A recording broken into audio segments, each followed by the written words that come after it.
Troy Weaver, you are beautiful, and man, are you frustrating me because here we are. I just recorded a video about how the Detroit Pistons really should consider trading for bloated contracts or bad contracts in order to create free and good cap space for next year and maybe get a decent player or two in return.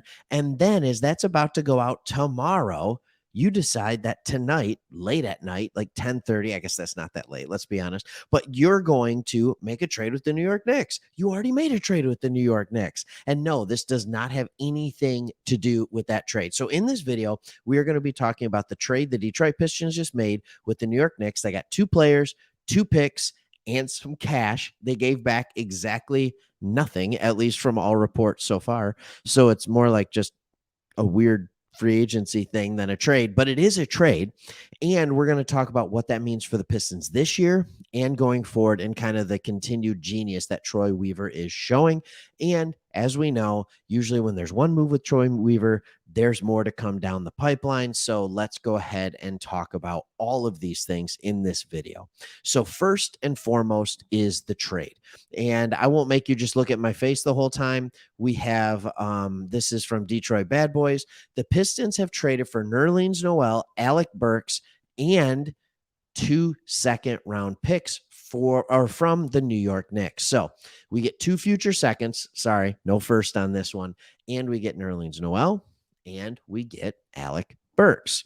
Now, and the Knicks are unloading, it says more than 19 million. Well, it's about 10 and a half plus 9 and a half. It's about 20 million in salary that we are going to take on. I haven't been doing the numbers on the salary cap because there's so many things that are going on today with picking up Hami, tendering with Bagley, and now these guys. I think we're somewhere around 15 million, but still to spend. But we have taken on these contracts for these 2 guys. So why is this happening? Like, why does this make sense for the Pistons right now? Here's one thing that it does. When you take bad contracts with that cap space, it tells me that Troy Weaver had said to himself, I'm not a huge fan of any of the restricted free agents that we'd have to pay massive money to, at least as far as fit goes with our team.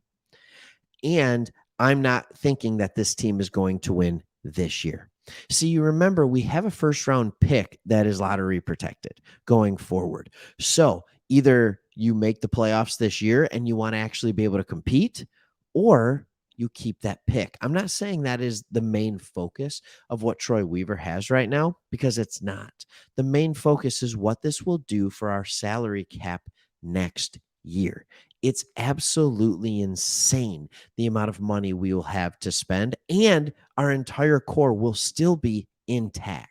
So if you are looking at this article and you scroll down to the bottom, which I will absolutely do for you, it starts talking about a lot of different things. We have dead cap hits right now of DeAndre Jordan and Zaire Smith. They come off the books.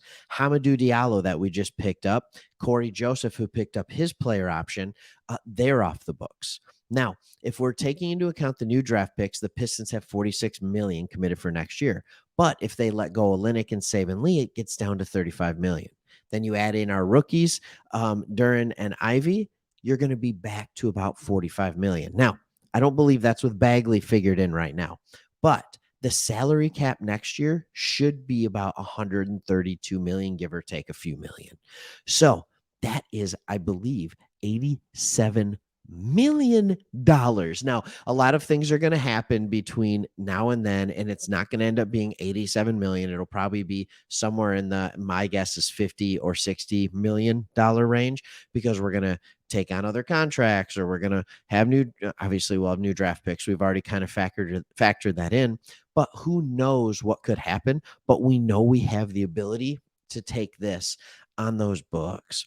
So here's the thing that we have to understand. With this trade, if you're hoping that we are going to make free agent signings and trades that would make us a really good and factor into the play-in game, or just outright make it to the playoffs, this is not a move you're happy with, because this is not a win now move. So here's the game plan. You have your young players. You have your core that is arguably the most talented in the NBA. You have Cade Cunningham. You have Killian Hayes. You have Jaden Ivey. You have Sadiq Bey. You have, I'm going to throw Bagley in there, right? You have Isaiah Stewart. You have all these young guys, Jalen Duren. You have 6 or 7 young guys that you want to build as your core. They're young. They're not ready to win yet.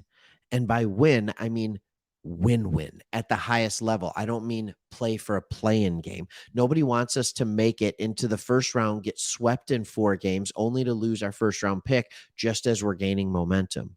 Now, next year, we still will keep that pick if we stay in the lottery, right? And we are going to have anywhere, I mean, numbers say we could have up to $87 million.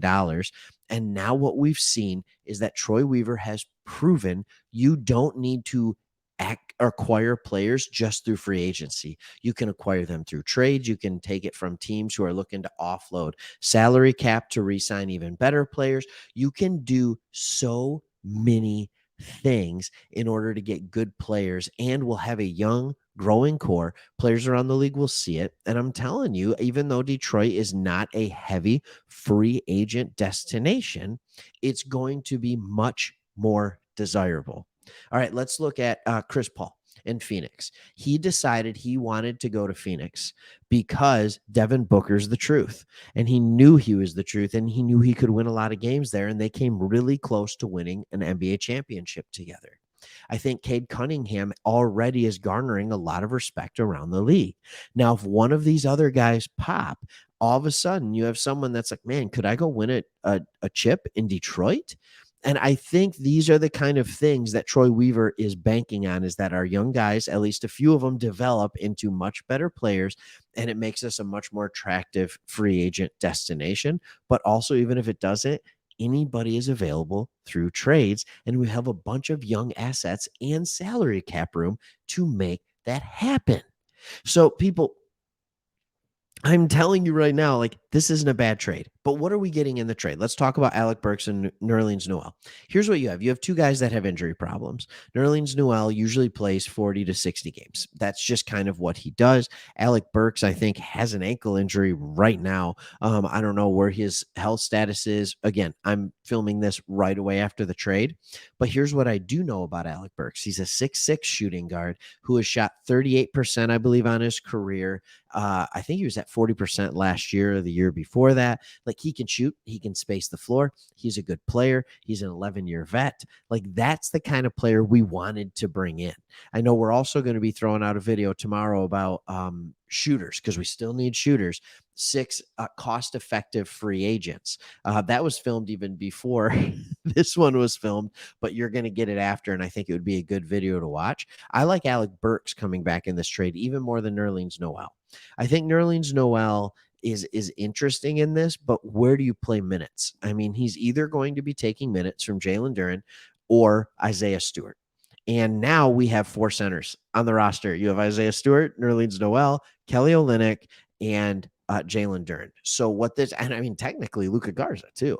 So what this tells me is that probably one of them is going to be dealt. I don't know what for exactly.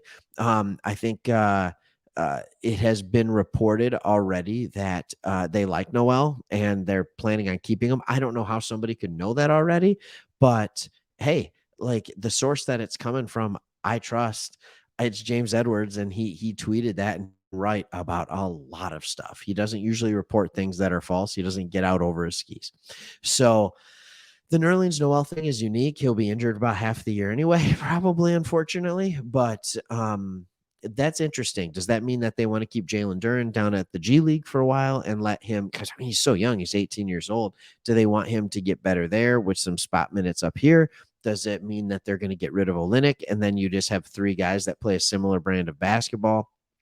Do they want Noel in there to help kind of bring along Jalen Duren this year, to be able to help watch Noel work and hone his craft as an athletic center who prides himself on rebounds and defense and has made a great career out of it? That would be, he's made a good career out of it. It would be a great career if he wasn't hurt so often. So I think these are kind of the interesting questions that I don't necessarily have answers for, but I think the rest of free agency will kind of solve that. And who knows what other deals we have. But here we are. another free agent offseason, and here goes Troy Weaver collecting centers. No, I'm just kidding. He's collecting centers, but what he's really collecting is money for next year and going forward. He has been very clear, and it is proven to be true. He greatly, greatly above all else values cap flexibility. And oh my goodness, is he putting it to use? If he put the amount of cap flexibility we had to use this year, imagine what he will do with double that amount next year. Very excited to see it. I'm not thrilled about the trade for today, but I'm very happy about what the trade means for the future. And if you're Pistons fans like I am, I don't want to see the Pistons trying to be the 6, 7, 8 seed or play in the playing game. I want to see the Pistons as a team that when they make the playoffs, they have a legitimate chance and they are contenders to win the NBA championship for the next 5 to 10 years. That's what I want for the Pistons. I think that's what all of you want. And so this is what puts us in the best shape to do that. And Troy Weaver, yet again, is proving I'm not going to rush the rebuild, the restore. So let me know what you think. Do you like the trade? Am I missing something? I mean, like, it's cap flexibility. I love cap flexibility. I love it almost as much as Troy Weaver, I think. So let me know what you think. Hit the comments below. Hit that subscribe button. If you think one of these two guys is going to be a big difference maker for us this year, let me know that too. And where else should we go in free agency? We'll talk about it. All right, go Pistons.